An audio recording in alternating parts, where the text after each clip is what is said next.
में जितने भी अध्यक्ष है सब कांग्रेस से बिलोंग। देखिए, मैं राजनीति इसके ताल्लुक से कुछ नहीं, मुझे राजनीति से कोई ये नहीं है, कोई भी रहने, कोई भी पार्टी का रहने दीजिएगा। व्यापारी की कोई जात नहीं होती है, कोई धर्म नहीं होता है और कोई राजनीतिक पार्टी नहीं होती है। उसको नुकसान हो रहा है, वो अपनी लड़ाई खुद लड़ रहा है करके। लेकिन एक सवाल मेरा ये है प्रशासन से और सरकार से,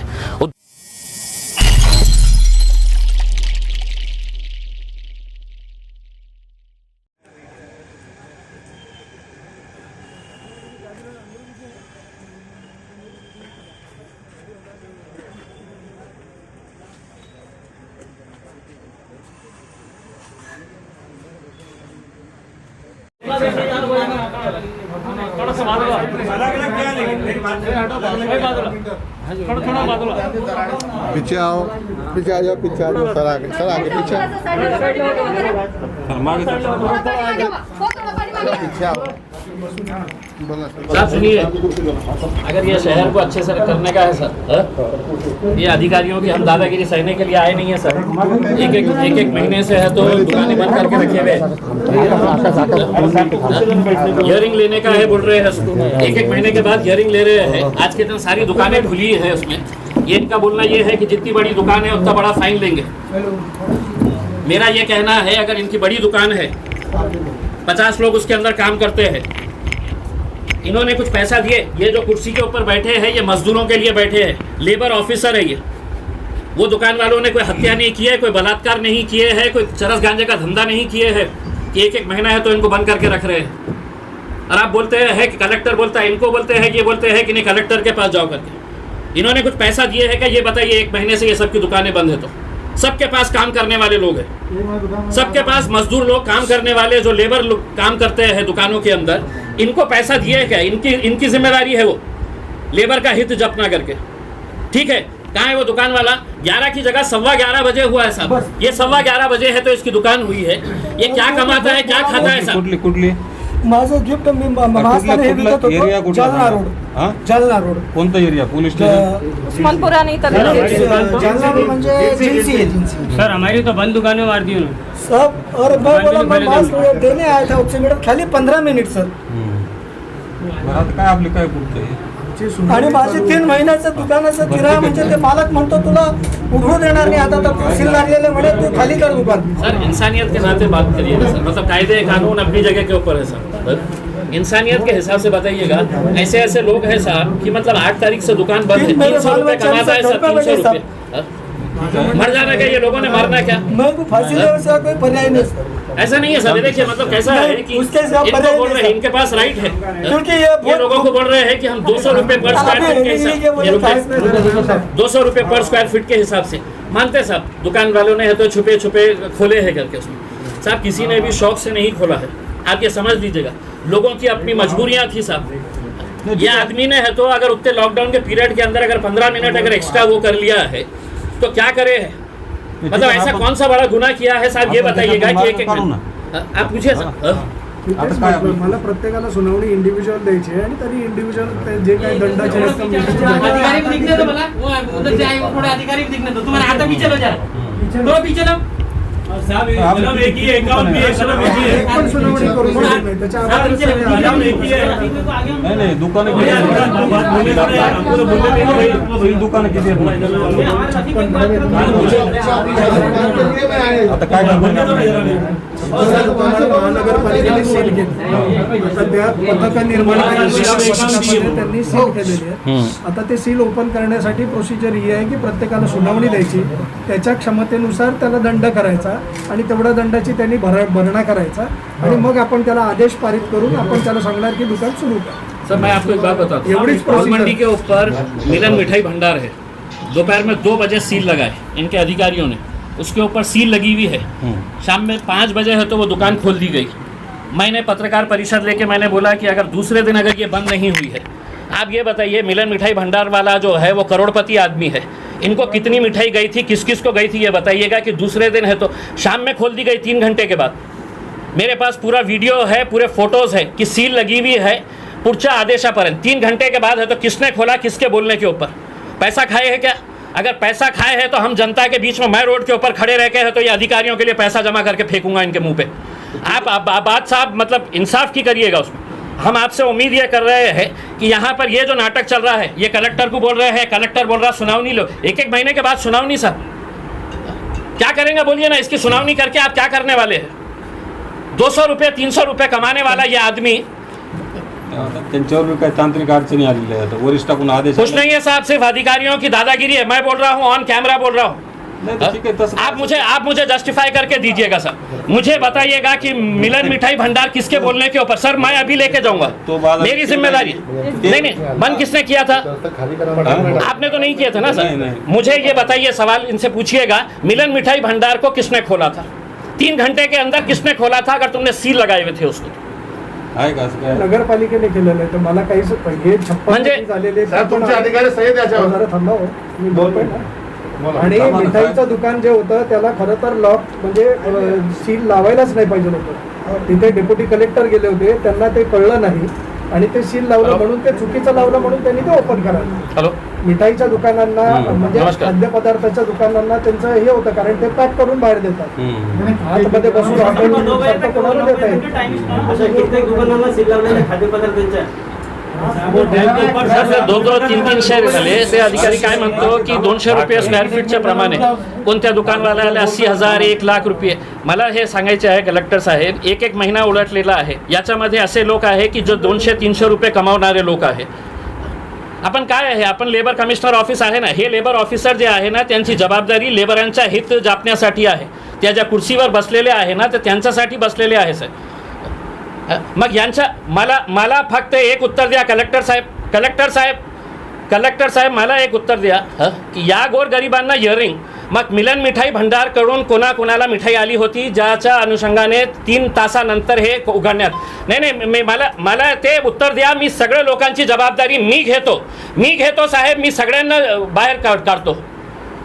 म्हणजे मतलब मोठे लोकांच्यासाठी वेगळा न्याय, वेगळं न्याय नाही आपण करा ना साहेब. कलेक्टर साहेब आपल्याला फुल राईट आहे. मी आपल्याला विनंती करतो की माझ्यावर जे केसेस करायचे आहे ते करा. हे ते तसेही जे पोलीसवाले मॅडम जे आहे ते सगळं रेकॉर्ड करत आहे उसके अंदर. मी त्यांच्या समोर बोलतो.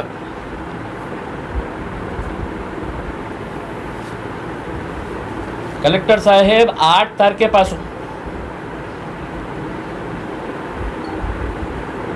कलेक्टर साहेब 8 मी काय म्हणतो की आता इमिजिएट त्यांच्याकडून 2-2, 5-5 हजार रुपयाची काय फाईन लावायची आहे. नंतर तुम्ही हिअरिंगसाठी बोलवा ना त्यांना.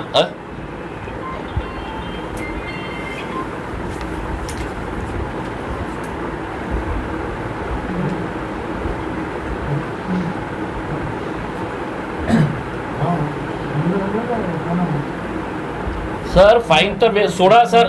मतलब हे आता आपली सरकारची जबाबदारी आहे त्यांना उलट पैसा देण्याची. हे सरकारची जबाबदारी आहे सर. मी आपल्याला विनंती करतो साहेब. सर मी आपल्याला कलेक्टर साहेब मी आपल्याला रिक्वेस्ट करतो. मतलब इसको अगर तानेंगे आप सर तो फिर मतलब गलत होगा उसमें. हम तो पूरी तरह से तैयार है सर. अब आपने पुलिस को भी बुला लिए है. आप केसेस क्या करने का है आप करिएगा. लेकिन ये दुकानें अगर खुलवाई सर 100% सर. मैं इतना तो पढ़ा लिखा हूँ सर कि मुझे law will take its own course करके उसमें आप करिए सर. आप बिल्कुल you file a case against me. I am ready. नहीं सर इसके ऊपर कुछ तो भी फैसला करिए सर. इसके ऊपर कुछ तो भी फैसला करिए. वरना देखिए मतलब हम भी आपके साथ कॉपरेट करें सर. हमने कॉपरेट करे आपने कॉपरेट करे बोल के सर आज ये सिचुएशन के ऊपर हमने कॉपरेट करे. सर कैसा है कि अगर 8 तारीख के बाद से मैंने खुद ने आके आपको रिक्वेस्ट किया था सर. मैंने रिक्वेस्ट किया था. मेरे पास है तो सर ऐसे लोग हैं 200-300 सर. गवर्नमेंट के आदेश के हिसाब से सर मेरी रिक्वेस्ट है गवर्नमेंट को बोलिएगा ये दुकानदारों को है तो कुछ पैसा दे करके उनके पास जो मजदूर काम करने वाले हैं उनको पैसा दे करके उसमें. ऐसा थोड़ी रहता है सर. मतलब कोई हुकुमशाही थोड़ी चल रही है, डिक्टेटरशिप थोड़ी हो रही है सर. लोकतंत्र है सर. ऐसा नहीं है सर. सर मेरा आपसे पर्सनल रिक्वेस्ट है सर. मतलब नहीं सर हमने एक महीना है तो काम करने के लिए दिए हैं सर. एक महीना सर. 8 तारीख से दुकानें बंद है सर.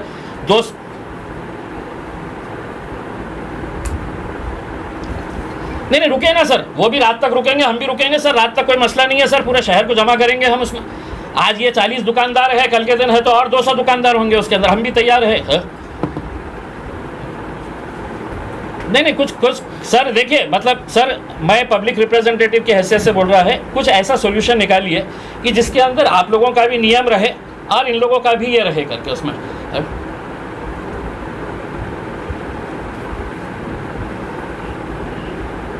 आप दीजिए सर उनको आदेश, जो भी देने का है आप बता दीजिए सर। नहीं घुस जाएंगे नहीं सर। अभी तो हम आके बहुत अच्छे तरीके से उनको बोल रहे हैं कि नियम के हिसाब से बात करें करके। उसमें लेबर कमिश्नर का जो ऑफिस होता है सर, वो लेबर के हित के अंदर बात करने के लिए होता है। अगर वो कायदे कानून हमारे को अगर सिखा रहे हैं तो उनको 2-4 कायदे कानून मैं भी सिखा सकता हूँ सर, इतना तो मेरे को मालूम है सर। लेबर के हित के अंदर उन्होंने बताओ मेरे को कौन सी दुकान, कौन से दुकान के मजदूरों को ते पैसे दिले आहे। कलेक्टर साहेब, ये बाबाकडून बस स्टँडला जाताना लेफ्ट साईडला रिलायन्स पंपाच्या ते देतो ना मी सर। मी बाहेर बसतो, त्यांना हिअरिंग होऊ द्या।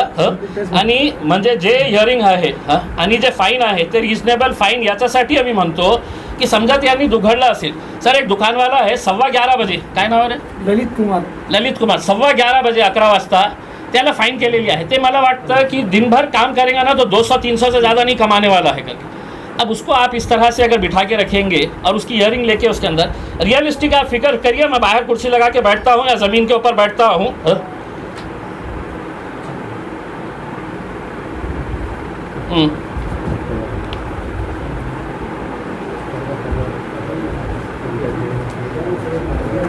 नहीं सर, देखिए सर, अब इसको कहीं को तान रहे हैं आपकी, आपके पास इनके फाइन को है तो फिर हम रिव्यू करने के लिए कलेक्टर साहब के पास इनको ही आदेश दीजिएगा। इनको ही बोलिएगा कि साहब रियलिस्टिक ह्यूमैनिटेरियन ग्राउंड के ऊपर से इंसानियत के नज़र से है तो देख के वो करिए।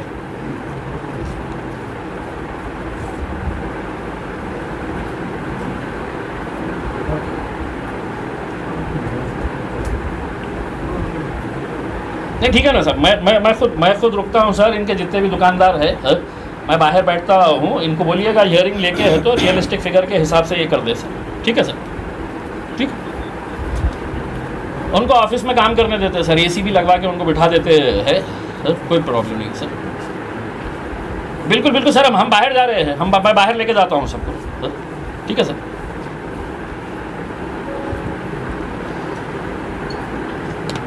सर आप हियरिंग लीजिए, आप हियरिंग लीजिएगा। सिर्फ हमारे को इतना वो मत करिएगा कि एक रियलिस्टिक करतो सर। तुम्ही मला संधी द्या। माझं म्हणणं तुम्हाला हे आहे की मला हिअरिंग तर देऊन द्या, मला संधी तर द्या। तुम्ही अगोदरच माझ्यावर आरोप करायला लागले आणि हे मग प्रेशर करायला लागले, एवढं दंड करा, ऐसा नहीं है। देखिए मैं खुद जाके, तो मैंने प्रदीप जायसवाल साहब, हम दोनों ने जाके कलेक्टर साहब को रिक्वेस्ट किए थे कि साहब इन्होंने कोई हत्या नहीं किए है, 11 के 11:15 हो गए हैं, 11:30 हो गए हैं करके, साहब इसके अंदर जो भी है करके दे दीजिएगा करके। अब ठीक है, एक अलग बात है साहब, दूसरे लोगों ने जाके तो उसके ऊपर हंगामा किए कि एक खासदारचं बोलण्यावरून तुम्ही हे करतो। पण मला एक स्पष्टीकरण तर पाहिजे ना सर, की हे गोरगरिबांसाठी हिअरिंग घेत असेल तर ते मिलन मिठाई भांडारचे परिहार सेटाला कुणाच्या सांगण्यावरून तुम्ही उघडलं? म्हणजे कोण इतका मोठा माणूस आहे की त्यांचाही अधिकारी होतो? त्यांनी सांगितलं ना की नाही, त्यांच्या अधिकारीचे सिग्नेचर आहे ना, माझ्याकडे आहे ना सर, आपण माझ्याकडे आहे सर। सर का मागे सर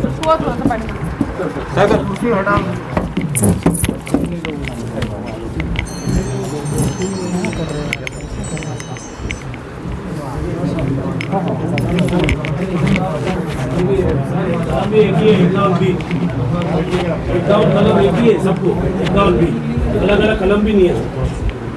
2005 के कानून के मुताबिक देखिए 8 तारीख से दुकानें बंद हैं, ठीक है सर। आप ये करें ये सर, ये बंदा ये इसकी दुकान है 11:15 बजे है तो इसको है तो दुकान सील की गई। इसकी दुकान क्या की है, ये मांस पास बेचने की है, हर छोटे सर। इसका मुझे ये बताइएगा कि इनने ठीक है 11:15 तक किया है करके, मतलब याचा अर्थ हे आहे का कि मतलब इतना दिवस अब जब सब दुकानें खुल गई है, हमने इनको बोले कि साहब एक रियलिस्टिक फिगर लो, इसके अंदर इनको जो भी फाइन करने का है। अब इनका क्या बोलना है कि जितनी बड़ी दुकान उतनी बड़ी फाइन, 200 रुपये स्क्वायर फीट के हिसाब से हम लेंगे, यानी कि किसी को 80,000 रुपये भी फाइन आएंगी, 1 लाख रुपये भी। सर ये जो कुर्सी के ऊपर बैठे हुए हैं ये लेबर ऑफिसर है, इनका काम जो है वो मजदूरों के हित के अंदर बात करना। ठीक है, इसकी दुकान के अंदर 5 मजदूर अगर काम कर रहे हैं लेबर, इन्होंने पैसा दिए क्या उनके पेट भरने के लिए? सरकार की तरफ से आया है क्या? कलेक्टर साहब ने दिए हैं क्या? नहीं दिए हैं। ठीक है, इन्हें चोरी छुपके इसका भी घर पाला है, इन्होंने दूसरे लोगों का भी करा। अब अगर इस तरह से अगर नियम कर और अगर इसकी हियरिंग अगर ले रहे हैं साहब, तो फिर मिलन मिठाई भंडार को दोपहर में 2 बजे सील करे इनके अधिकारियों ने। उसकी सिग्नेचर है, मेरे पास है, पूरा फोटोज है, वीडियोज है। 5 बजे उसको खोला गया। दूसरे दिन जब मैंने बोला तो फिर दूसरे दिन सुबह 6:45 बजे है तो फिर से जाके उसको सील लगा दिया। तो ये अगर मतलब किसके बोलने के ऊपर किया गया, मतलब उनके लिए नियम नहीं है, ये जैन के ऊपर ही पूरी ताकत दिखाएंगे उसके अंदर। ऐसा नहीं रहना। हमने पर्सनली ये तो रिक्वेस्ट किया था साहब कि मतलब इस तरह से छोटे छोटे लोग हैं साहब, 3 महीने का किराया देना नहीं हुआ और वो आदमी बोल रहा दुकान खाली करो अभी। नहीं किराया नाही दिए तो फक्त 15 मिनिट उशीर झाला साहेब। हे नोटीस आहे त्याची, 15 मिनिटं उशीर।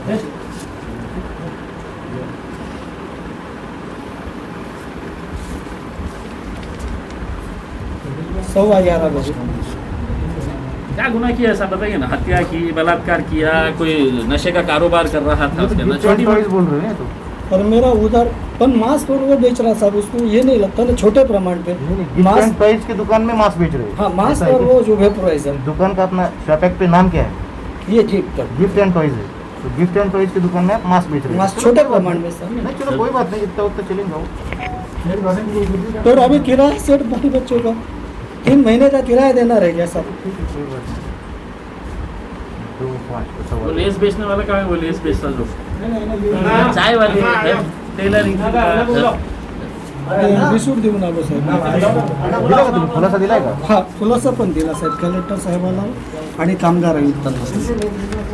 चला आपण बाहेर थांबू, सुनावणी करू द्या। आपण कलेक्टर साहेबाशी बोलू ना।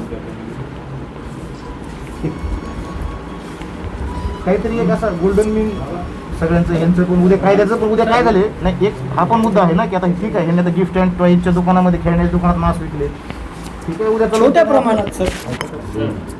भाई आम्हाला सगळ्यांना यंत्रणेला सगळ्या अशी इच्छा आहे की दुकानं उघडावी। कारण बघा की पोलिसांची सगळ्यात जास्त इच्छा कशामुळे माहिती आहे की जर तुम्ही बंद राहिले तर उद्या क्राईम इतका वाढेल की ते माझ्या हाताबाहेर जाईल। बरोबर सर। पण आपल्याला शासनाचं कोरोनाचं हे पण काहीतरी एक नियम बंधन आहे आणि त्याला अनुसरून आपण काहीतरी गोल्डन नियम बाळाचं त्याला 3 महिन्यापासून किराया सर। अरे बाबा हेच तुम्ही आम्हाला सुनावणीत सांगायला पाहिजे। तर तुम्ही असं की बाबा 3-4 महिन्यात माझा धंदाच नाही, काही नाही, आणि हे काय लिगल प्रोसिजर आहे शेवटी आम्हाला। म्हणजे यांच्यासाठी लिगल प्रोसिजर आहे, तर माझ्याकडे पुरावे आहे ना सर, आपल्याला एव्हिडन्स देतो मी। मिलन मिठाई भंडारला आपण कुणाच्या सांगण्यावरून ते नियम शिथिल केलं होतं, त्यांचे अधिकारीचे सिग्नेचर आहे त्याच्यावर, म्हणजे याच्यासाठी आपण खुलासा द्या ना, याच्यासाठी खुलासा द्या ना। ठीक है नहीं वो लेस वाला है 17 साल से खड़ा रहता है वहाँ पे रंगरेज गली के अंदर। 300 रुपये क्या करते हैं ना तुम? अगर नियम साहब इनके लिए है तो मुझे आप थोड़ा सा जस्टिफाई करिए ना सर। आप तो डीसीपी है, आप इनसे पूछिएगा कि साहब मिलन मिठाई भंडार को सील किए थे आपने, किसके बोलने के ऊपर खोले थे? मैं तो सर खासदार हूँ, इन लोगों का प्रतिनिधित्व करता हूँ सर, मैं आपके पास हात जोड़ के आया हूँ। विनंती करतो, आपल्याला मिलन भंडारचा बोलतोय म्हणूनच सांगतो। मिलन भंडारच्या वेळी आमच्या अधिकाऱ्यांनी पण त्या डेप्युटी कलेक्टरला सांगितलं की हे तुम्हाला दुकान सील करता येणार नाही, खाद्यपदार्थाचं दुकान, तरी ते डेप्युटी कलेक्टरनी सील करायला आणि ते केल्यानंतर मग पुन्हा आम्ही त्यांच्या कलेक्टरांच्याही निदर्शनास सांगितलं की हे बरोबर। एक मिनट सर, श्री कृष्णा दूध डेयरी उस्मानपुरे के अंदर यादव नाम का आदमी है, इनका चुप रहे, यादव नाम का आदमी है, उसका दूध डेयरी को जाके सील किए, भैंसों के तबेले का तक सील मार दिए और उससे 25,000 रुपये मांगे, 25,000 रुपये की फ़ाइन देना पड़ेगा करके। दूसरे दिन वो मेरे पास आया तो बोले 15,000 रुपये।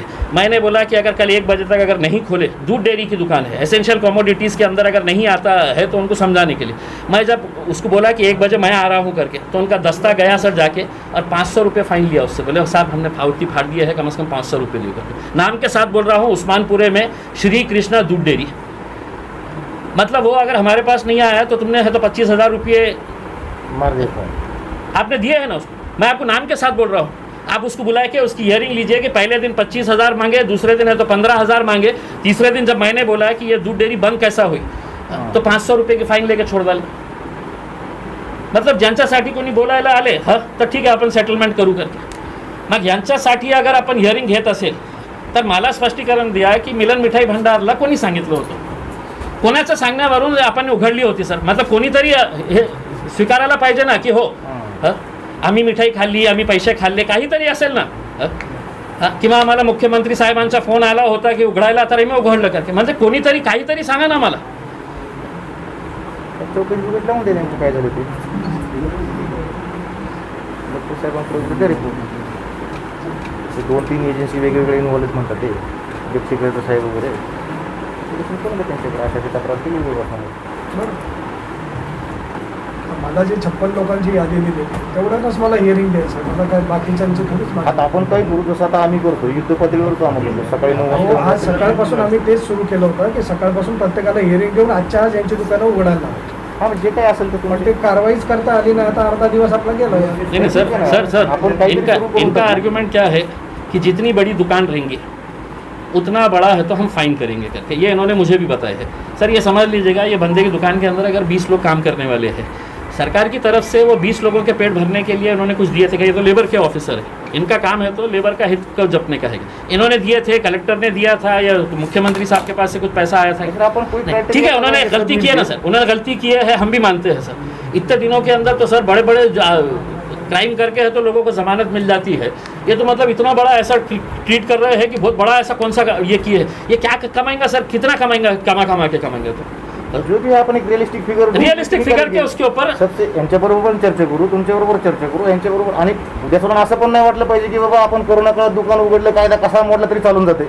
हा पण मेसेज नाही गेला पाहिजे. थोडाफार काहीतरी रिअलिस्टिक जो ह्यांना पण सोयीचा वाटेल, तुम्हाला पण सोयीचा वाटेल. कलेक्टर साहेबांना विचारू आपण. आम्ही आलो होतो का सर? आम्ही आजपर्यंत आलो होतो का? मी एक 4 दिवस अगोदर आपला प्रदीप जायस्वाल सोबत कलेक्टर साहेबांना जाऊन विनंती केली की साहेब आता खूप झालेलं आहे, खूप यांना जितकं सहन करावा होता ते सहन केले, आता कृपा करून उघडून द्या. कोई दंड भरने की भी ताकत नहीं है अभी छोटे व्यापारियों में. अरे हे आम्हाला पण मान्य आहे. बघा असं आहे की आर्थिक परिस्थिती सगळ्यांची सेमच आहे. अब 500,000 रुपये भी दंड रहा तो कहाँ से लाएगा? शासन काही नियम करतो, सगळ्यांनी पाळावायची अपेक्षा असते. कोण कधी तिकडे चुकतो, कधी इकडे चुकतो, कधी. बरोबर आहे सर. समाजात चांगली वाईट माणसं सगळीकडे आहेत. आता आपण असं नको व्हायला की बाबा उद्या चालून तुमच्याबरोबर तुम्हाला 50 दुकान आहेत, आपल्याकडे 60,000 व्यापारी आहेत जवळपास. उद्या चालून सगळेच अशी दुकानं उघडायचा प्रयत्न केले, काहीच होत नाही. तर नको, आपण काहीतरी एक वास्तविक दंड करू जो तुम्हाला पण भरायला झाली चूक बुवा, ठीक आहे, खुशी फाईन भरता येईल. असं काहीतरी एक रिअलिस्टिक फिगर काढू आपण सगळ्यांची चर्चा करू. तुम्ही एकच फिगर त्यांचं म्हणणं काय नाही, की एकच नाही, फिगर आता बघा, आता की त्यांना तेच ऐका ना म्हटलं की साहेब, ऐका ना, मला- 1-2 मिनिटं ऐका. तुम्ही काय म्हणताय की बा स्क्वेअर फूटच्या दुकानाचा अनुसरून हिशोब करू आपण, ठीक आहे.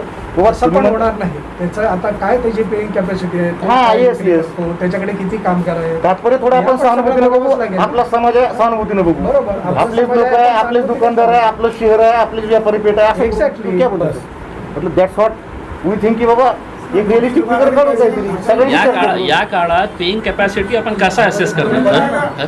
कसा असेस करणार? म्हणजे ज्यांचे कर धंदे देंगे सर, सगळे अभी आप संपलेले बोलेंगे आहेत. 1000 तो ये बोलेंगे 1100 कर देंगे. ठीक है ना, वैसे वो तो- वैसे हिसाब से वैसे नहीं लेकिन जो भी अगर मतलब आप ये बोलेंगे कि साहब इसकी तो इतनी बड़ी दुकान है करके, साहब साल भर से अगर बंद है, दुकानें अगर बंद है तो ठीक है, उन्हें कितना भी बड़ा धंधा सेट रहा होगा. और फिर नियम करते वक्त है तो सर हमारे को मतलब मेरा सिर्फ आपसे ये है। रियलिस्टिक जो अपन फिगर निकालेंगे वो कुछ डिस्कस करके निकालेंगे. ऐसा कोई एक तरफा नहीं निकालेंगे. चलो ये तो ठीक हो जाएगा ना, सबके साथ चर्चा करेंगे. भाई एक भी है ना कि कल चल के सर ये हमको रूल भी इम्प्लीमेंट करना है, उसका भी हमको ध्यान रखना है. तो कल चल के कोई ऐसा ना हो कि भाई इसकी भी कैपेसिटी नहीं है, वो फाइन के बोझ से दब गया, ऐसा भी ना हो. कल चल के अपने को भी कोई ऊपर से गाली गलौज नहीं, तुमने तो छोड़ दिया ऐसा बोल के. कल चल के आपका भी ये ना हो कि भाई लोग तो घुमा रहे हैं ऐसे. थोड़ा रियलिस्टिक वे में सबके साथ. सर हम तो आपको उदाहरण के साथ दे रहे हैं. मतलब नहीं सर, ऐसे नहीं सर, कार्रवाई होनी चाहिए, मेरा मानना है. नहीं मैं जो उदाहरण गलती के साथ करते दे हैं- रहा हूँ सर, आपके पास 2 उदाहरण दे रहा हूँ सर. श्री कृष्णा दूध डेयरी उस्मानपुरे के अंदर, उसको बुलावा 25,000 से 500 रुपये कैसा फाइन उसका हुआ है करके. होईल ना सर, फिर हम चौकशी होईल ना त्याची, काय करें. असेल. मिलन मिठाई भंडारला आम्हाला कमच कमी याचं उत्तर द्या ना, आता की मतलब ते- हे सगळं नियम हे जैनसाठी, हे लेस विकणाऱ्यासाठी आहे. पण मोठ्या माणसाने कुणाही फोन केलं होतं, काय सिस्टम होती की आपण उघडले ते. येईल ना, चौकशी तुम्हाला पैसे पाहिजे असेल तर सांगा ना, मी रस्त्यावर उभे राहतो ना सर. मतलब क्या कोणत्या अधिकाऱ्याला असा नियम असेल तर सांगा आम्हाला, कोणाला पैसे द्यायचे आहे मी देतो इकट्ठा करून. हटमोड़े साहब देखिए मतलब कैसा है कि हम इनके हित के लिए आए हुए हैं सर, मतलब है बहुत ज़्यादा अगर तन गया ना सर तो मतलब आप भी नहीं, क्या मैं तन आपसे करने- रिक्वेस्ट कर रहा हूँ मतलब क्या आपने सर, लोग एक ऐसा इंसानियत की हैसियत से सर मतलब इनके लिए सोचना है। सर हम बैठ के कोई मार निकालते हैं। मेरी आप सब लोगों से रिक्वेस्ट है कि भाई इनको अपना काम कर दो। प्रेस वालों को सभी गुजारिश है कि ये अपने धीरे धीरे अपना खुल रहा है बिझनेस, तो आपण उसको क्या बोलेंगे सुव्यवस्थित करू जास्तीत जास्त चांगलं. 19-20 सर्व होत राहील म्हणजे 2 वाजता 2:15 वाजता ठीक आहे आपण त्या पण कलम लगा सब पे कलम लगा सब पे सुनो ना सुनो तो सबका मिला के का मामला है को ज्यादा सब गरीब है सब किराएदार है वही तो बोल रहा हूँ ना. तो अपन अभी धीरे धीरे प्रोसीजर शुरू कर देंगे, अपन अपना ये करेंगे. तो सर अपन जाते कलेक्टर साहब के पास में या फिर मैं जाता हूँ या फिर जी नहीं सर आप जाइए, मैंने कलेक्टर साहब से बात कर लिया सर. हाँ. कलेक्टर साहब यही बोले है कि उनको चांस दे करके मैं बोला मैं बाहर बैठता हूँ. हाँ. इनको हियरिंग लेने दीजिएगा उसमें, लेकिन ऐसा ना हो अब उनको मेरे को ये बोल रहे हैं कि अगर किसी को वो नहीं एक्सेप्ट सर, नहीं अपना रहा ये तो मेरे पास रिव्यू करेंगे पहले. ऐसा थोड़ी है.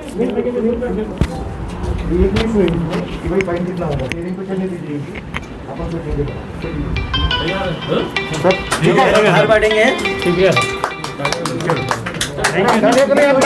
पट करो. अरे अभी सील थोड़ी खुली डाले हो जाने तो चलो पट खड़े रहो लाइन में और निपटा लो. चलो बाहर निकलो पल चलो। चलिए चलो वीडियो वाले चलो बैठ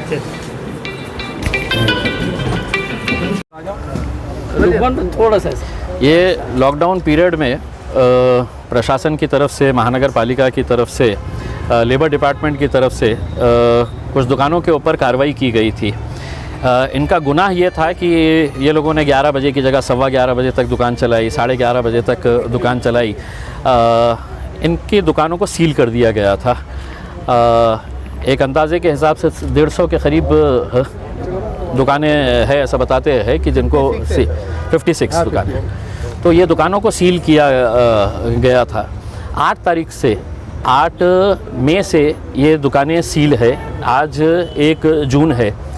यानी कि इतना बड़ा ऐसा कौन सा गुनाह किए थे कि मतलब उनको इस तरह कटघरे में खड़े किया जा रहा है.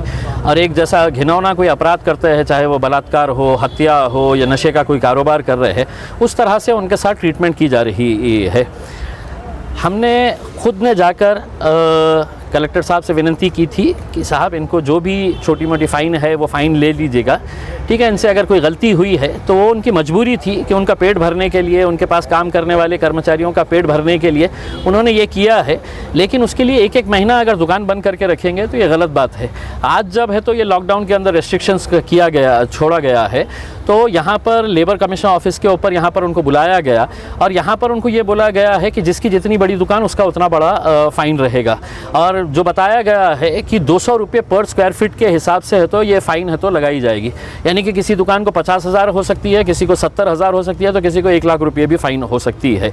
मेरा एक सवाल है कि अगर वो दुकान उसने किया है, ठीक है, आप उसके ऊपर फ़ाइन करिएगा, उसको इतने दिन आपने सील करके रखे हैं. इस पीरियड के दौरान ये जो ऑफिस है ये लेबर का ऑफिस है और यहाँ पर इनकी जिम्मेदारी ये है कि जो मज़दूर है, जो कर्मचारी है, जो काम करने वाला है, उसके हित को जपना, उसके हित को महफूज रखना, ये इनकी जिम्मेदारी है करके इसमें. लेकिन सिर्फ अपना अधिकारीपना दिखाना कि मैं अधिकारी हूँ और अब मुझे, ठीक है, आपके नियम के हिसाब से अगर है, आप नियम के हिसाब से, हम कहीं नहीं बोल रहे हैं कि आप अपना नियम तोड़िएगा करके उसमें, लेकिन इस तरह की ये कागजी खाना पूर्ति करना और फिर है तो ये बोलना कि नहीं हम पूरों की हियरिंग लेंगे करके.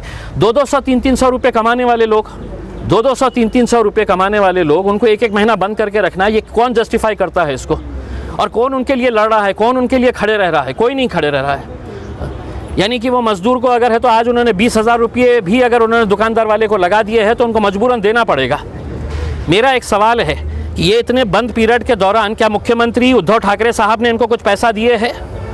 क्या भारतीय जनता पार्टी के देवेंद्र फडणवीस साहब ने, ठीक है आपकी दुकान बंद है तो मैं आपको कुछ पैसा देता हूँ, कलेक्टर साहब ने दिए हैं या लेबर डिपार्टमेंट ने इनको पैसा दिया है? पैसा तो इन लोगों ने उल्टा इन लोगों को देना चाहिए कि तुम इतने दिन बंद थे, हम तुम्हारे को पैसा दे रहे हैं. लेकिन उल्टा उनके जेब से खींच कर निकालना, मेरे हिसाब से ये एक दड़पशाही है, ये एक डिक्टेटरशिप के जैसा है, हुक्मशाही है. और मैं औरंगाबाद के तमाम व्यापारियों से ये विनती करता हूँ, ठीक है, आज ये इतने सारे दुकानदार यहाँ पर आ रहे हैं, ये अपनी लड़ाई लड़ रहे हैं, लेकिन अगर आप आज इनके लिए नहीं खड़े रहेंगे और कल तुम्हारे ऊपर आफत आएगी तो तुम्हारे लिए भी कोई नहीं खड़े रहने वाला है. पूरा शहर उस वक्त खामोश रहेगा। आज ये मत समझिएगा कि मेरे पड़ोस वाले की दुकान है, मेरा क्या लेना देना है, मैं तो अपना कारोबार करूंगा। कल तुम्हारे ऊपर भी ये आफत आ सकती है। अगर पूरा व्यापारी वर्ग एक साथ मिलकर एक ताकत बनकर अगर नहीं खड़े रहा तो हो सकता है कि आज इनको छोड़ दिया जाएगा, कल आपको पकड़ा जाएगा।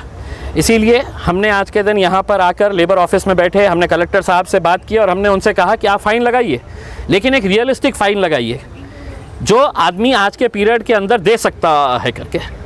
अगर किसी की बड़ी दुकान है और उसके पास 10 लोग काम करने वाले हैं तो उसका पेट वही दुकानदार भर रहा था। कोई सरकार की तरफ से उनको मदद नहीं आई थी कि हम दिए हैं पैसा, तुमने क्यों दुकान खोले है करके, किसी के पास से नहीं आया था। अब दुकानें खुल गई है तो अब कल से तो लाइट का बिल शुरू हो जाएगा, महानगर पालिका अपना टैक्स देना मांगना शुरू कर डालेगा आपसे, जीएसटी चालू हो जाएगा, ये सब चालू हो जाएंगे। और ये इसलिए चालू हो रहा है कि व्यापारी वर्ग जो है वो सिर्फ अपने बारे में सोच रहा है। अगर व्यापारी वर्ग एक ताकत बनकर खड़े रहा, आज सिर्फ इनकी लड़ाई, ये सिर्फ क्यों लड़ रहे हैं, पूरा व्यापारी वर्ग आज अपने इतने दिन बंद थे, आज दोबारा से बंद बनाइए और इनको ताकत देने के लिए यहाँ पर आइए। वरना कल के दिन अगर ये रहेगा कि अगर तुम्हारे ऊपर आफत आएगी तो कोई नहीं खड़े रहेगा तुम्हारे लिए। संघ में जितने भी अध्यक्ष सब कांग्रेस से बिलोंग, देखिए मैं राजनीति इसके ताल्लुक से कुछ नहीं, मुझे राजनीति से कोई ये नहीं है, कोई भी रहने, कोई भी पार्टी का रहने दीजिएगा। व्यापारी की कोई जात नहीं होती है, कोई धर्म नहीं होता है और कोई राजनीतिक पार्टी नहीं होती है। उसको नुकसान हो रहा है, वो अपनी लड़ाई खुद लड़ रहा है करके। लेकिन एक सवाल मेरा ये है प्रशासन से और सरकार से, उद्धव ठाकरे साहब मैं आपसे ही पूछना चाहता हूँ, मुझे ये बताइएगा कि अगर एक गरीब आदमी को जो 300 रुपये कमाने वाला है उसके लिए आप सारे कायदे कानून नियम अगर रख रहे हैं तो एक धन्ना सेठ मिलन मिठाई भंडार वाला जिसकी दुकान 2 बजे बंद की जाती है, 5 बजे दुकान वो खोल दी जाती है, तो आखिर किसके बोलने के ऊपर खोली जाती है? फिर दूसरे दिन जब हम उसका विरोध करते हैं तो फिर बंद कर दी जाती है। तो आप हमको सिस्टम बताइएगा कि आपके राज्य के अंदर किसको कहाँ पे मिठाई पहुँचाने का है, तो वो मिठाई हम भी पहुँचाने के लिए तैयार है। हम रोड के ऊपर खड़े रह के तो भीख मांगेंगे लोगों से, लेकिन इसका मतलब ये नहीं है कि गरीबों के लिए अलग कानून बनाएंगे, छोटे व्यापारियों के लिए अलग कानून रहेगा और बड़े लोगों के लिए अलग कानून रहेगा। इसका जवाब आप दीजिएगा। अगर नहीं देंगे तो हम अदालत के अंदर भी जाएंगे कि आपकी जो नाइंसाफ़ी है। यहाँ पर लोग एक उम्मीद से आते हैं कि सरकार प्रशासन हमारे हित में खड़े रहेगा, लेकिन अगर इसी तरह की अगर दादागिरी चलती रही तो आप अपने हिसाब से चलिए, हम हमारे हिसाब से चलेंगे।